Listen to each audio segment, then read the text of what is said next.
Well, we've successfully made it to week 15. This is our last week of the class. You guys have been doing very well. The work's been coming in. It's a nice job. Um, this week we're finishing up on chapter 16, which is all about owning your own business. There's questions again on Blackboard that you're going to fill those out. In addition to the information you got from the textbook, don't forget about the course resources off to the left-hand side of the page. There's a lot of information there about starting your own business as well. Primarily, this class is not, again, designed to help you start your own business. You'll need more information beyond this. This class is purely designed to open your eyes to the possibilities, as well as what makes a business work. So you have an idea. It's not going to make you perfect. You got a lot yet to do if you're going to open a business, and one of the things will be experience. You can't open a business without having some automotive experience under your belt, and that can be as little as 5 years. That could be as much as 15 or 20 years. So highly encourage you guys, if you are interested in doing your own business, go out and talk to people that own one. They can give you a lot of advice and maybe even talk you out of doing it depending upon the situation. So I'd highly recommend, again, getting more advice, using some of the resources I have there and the course resources, talking to some of the agencies and organizations that will help small business owners out. All right, so that's chapter 16. The other thing I want you to do is I want you to do the interview training module. Again, your goal is to get a job in the automotive industry as a technician.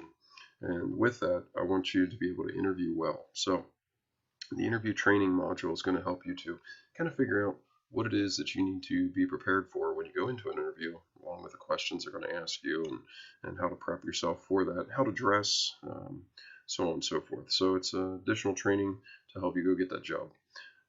So the only part of that I would say you don't have to do is where it says meet your instructor. For one, this is an online class, so it's going to be a little hard for you to meet me in person since we're doing this virtually. And two, until you're actually to that internship process, we're not going to have you meet instructors. So where it says meet instructor, you can ignore that part. Quizzes and all the paperwork end of it, you can go ahead and do that. It won't hurt at all. It'll be good experience and good information for you. So let's real quick look at the rest of our activities for the week. We have a final exam this week, so take that final exam. And with the final exam, we're kind of having you guys think about ASEs. So ASE.com is the website you can go to register for ASEs. There is a test for this class. It's called C1, Service Consultant. And if, again, you guys are kind of looking at service consultant and saying, yeah, maybe I would like to do that one day, wouldn't be a bad idea to register and take that test, especially since the information's fresh in your head. And I do have some information about ASEs underneath course resources as well. So to kind of give you an idea of what to look for and what to expect out of an ASE, it's a computer-based test. And at ASE.com, they have a simulation of a computer-based test for ASE. So it gives you an idea of what to expect.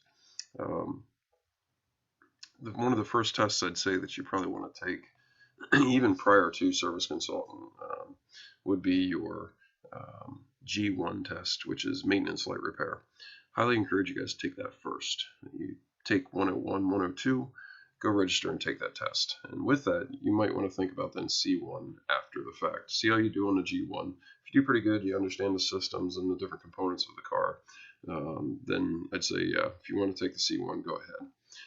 It's not a required thing. It's a volunteer test, but it is a good idea.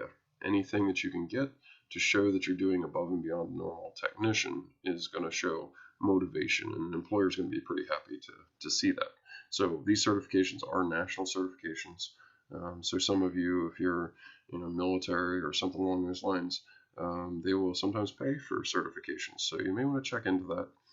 If you're on any kind of an assistance kind of program, they also may pay for certifications. So you might not have to pay a thing for it. And some of you that are working at a shop may also have that ability that they'll pay for your certification tests because they find it to be very valuable. So I highly encourage you guys to take a peek at that at least. Go to ASE.com, take a look, go over to the course resources on the left-hand side of the page, take a peek around there, do a little work on that. And again, for this week, take your discussion board, answer that question there, and talk with your classmates a little bit about that discussion board prompt.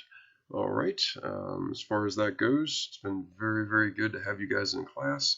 Really enjoyed it, and I hope that you learned a few things out of this class, and I look forward to seeing you in your next semester. So have a great break, and I'll talk to you again soon.